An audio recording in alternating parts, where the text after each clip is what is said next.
جیسے ہی سورج افق کی نیچے ڈوب گیا، شاہراہ کی ویران ہنسی پر لمبے لمبے سائے ڈالتے ہوئے مارک اور سارہ نے اس بات کا آغاز کیا جس کی انہیں امید تھی کہ ایک یادگار سڑک کا سفر ہوگا۔ انہوں نے وسپرنگ پائز کی طرف شدہ قصبے کی کہانی سنی تھی جو کہ جنگل کی گہرائی میں واقع ہے، اور فیصلہ کیا کہ یہ ان کے ایڈونچر کے لیے بہترین منزل ہوگی۔ گھومتی ہوئی سڑک ان کے سامنے لامتناہی پھیلے ہوئے لگ رہی تھی، رات کی ٹھنڈی ہوا میں سرگوشی کرتی تھی۔ مارک نے اسٹیئرنگ وہیل کو مضبوطی سے پکڑا، اس کی انگلیاں تناؤ سے سفید ہو رہی تھی جبکہ سارہ کھڑکی سے باہر گھور رہی تھی۔ اس کی آنکھیں تہذیب کی کسی علامت کے لیے اندھیرے کو اسکین کر رہی تھی۔ گھنٹے گزر گئی اور گاڑی کے اندھیرے کی خاموشی ہر ایک میل کے سفر کے ساتھ بھاری ہوتی گئی۔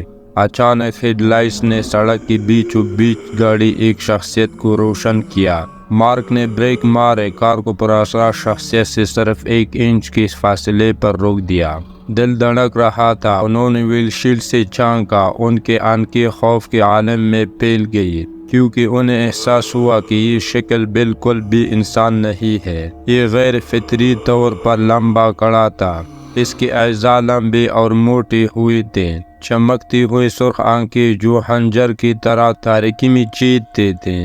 خوف سے جمع ہوئے مارک اور سارہ نے دیکھا کہ مخلوق آہستہ آہستہ قریب آتی ہے۔ اس کی حرکتیں جھٹکا دینے والا اور غیر فطری تھی۔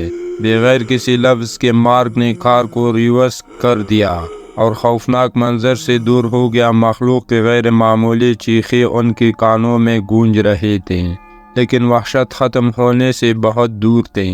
جب وہ ویران شاہراہ سے نیچے دوڑ رہے تھے تو انہیں احساس ہوا کہ وہ اب اکیلے نہیں ہیں۔ سائے ان کے نقطۂ نظر کے کنارے پر اڑ گئے، انہیں عذاب کے وعدوں کے ساتھ طعنہ دیا۔ ایسا لگتا تھا کہ یہ ہر موڑ انہیں دہشت کے بلبلیا میں لے جاتی ہے جسے فرار کا کوئی راستہ نظر نہیں آتا۔ مایوس مارک اور سارہ نے وسپرنگ پائز کے مضافات میں ٹھوکر کھائے۔ ان کے پاس اس کی بوسیدہ دیواروں کے اندر پناہ لینے کے سوا کوئی چارہ نہیں تھا، اس امید کے خلاف کہ وہ کنڈرات کے درمیان حفاظت تلاش کر سکے گی۔ لیکن وسپرنگ پائز کے پاس اس سے کہیں زیادہ خطرناک راز تھے جن کا وہ کبھی تصور بھی نہیں کر سکتے تھے۔ جیسے ہی وہ اس کا ویران گلیوں میں گہرائی میں داخل ہوئے، ان کا سامنا اس کے ماضی کے بتوں سے ہوا، اذیت زدہ روحیں جن کو اس کے ٹوٹے ہوئے حالوں میں ہمیشہ کے لیے بھٹکنے کی سزا دی گئی، ایک ایسے ڈراؤنے خواب میں پھنسے جسے وہ جاگ نہیں سکتے تھے۔ مارک اور سارہ کو بہت دیر سے احساس ہوا کہ کچھ سڑکوں پر کبھی سفر نہیں کرنا چاہیے اور کچھ منزلیں ہمیشہ کے لیے نامعلوم کے سائے میں چھپ کر رہنے چاہیے۔